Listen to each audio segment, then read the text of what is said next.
How do they do that? Questions we always wanted to ask, answers we never thought we'd get. Don't try this at home. It's the 10,000-foot bungee jump. How do they do that?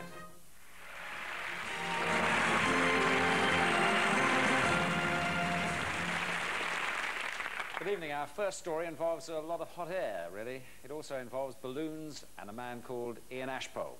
You'd think hot air ballooning was all about flying high in perfect peace and quiet, looking down on the hubbub of everyday life. But not for Mr. Ashpole. No, he likes nothing more than abseiling, bungee jumping, tightrope walking, and all at about 10,000 feet.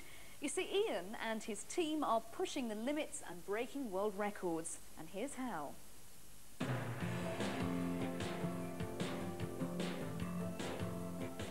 Château d'Ay, Switzerland.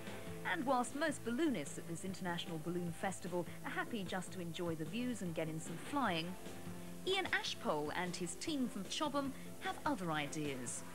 They're hoping to pull off another first. How? By attempting the highest ever abseil from a hot air balloon flying almost 2.5 miles above the Swiss Alps. Ian's no stranger to ballooning firsts. Just over a year ago, he decided to go for the world's highest bungee jump. This leap at 10,500 feet guaranteed him the record, but Ian wanted to make sure that his sensation of dropping from the basket was recorded on camera.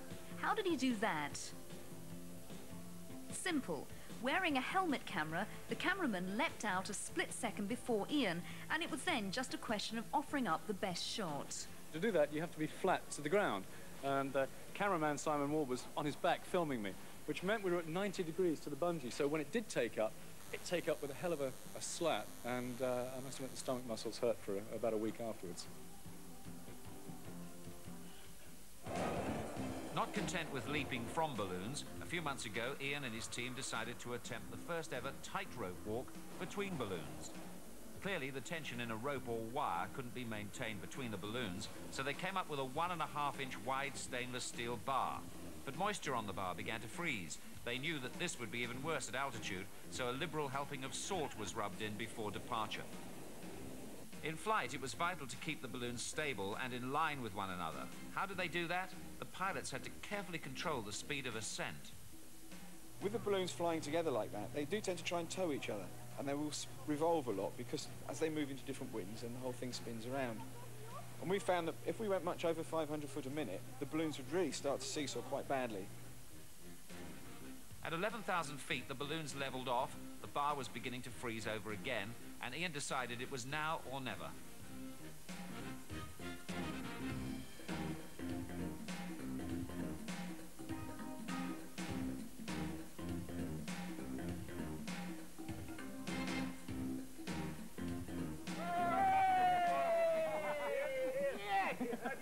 Absolutely terrified.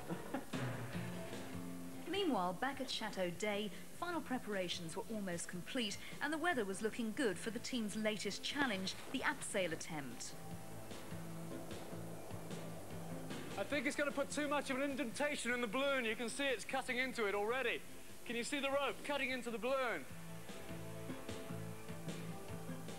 Ian would deploy a 600-foot rope from this bag, and having abandoned the idea of abseiling down the balloon envelope, he decided that he'd now go directly from the basket.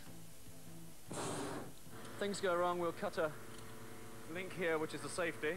It's much quicker to cut this thin Kevlar than it is to try and cut through the climbing harness. The most critical piece of equipment was this specialist descendeur, the device which would allow Ian to control the speed of his descent by biting onto the rope and acting as a controllable brake. It was time to head skywards. Conditions seemed perfect, and at 13,000 feet, Ian was once again putting his life on the line, this time literally. See you guys.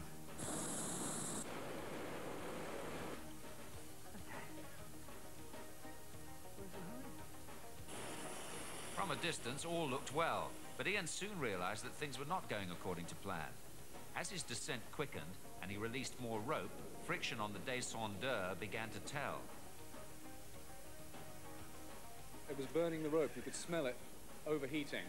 And my big worry is that if the mechanism failed, I was then going into freefall with a bag full of rope still with me.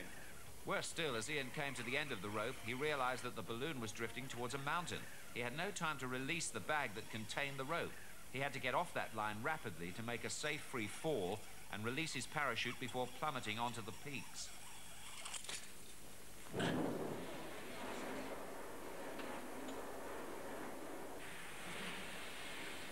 Expertise and a cool head saw him through. The team had pulled it off again. 2.5 miles above the Alps, the world's highest abseil. For now, it was back to earth with a bump, but there was no hiding the sense of triumph. Whoa! And Des, you have a go at that.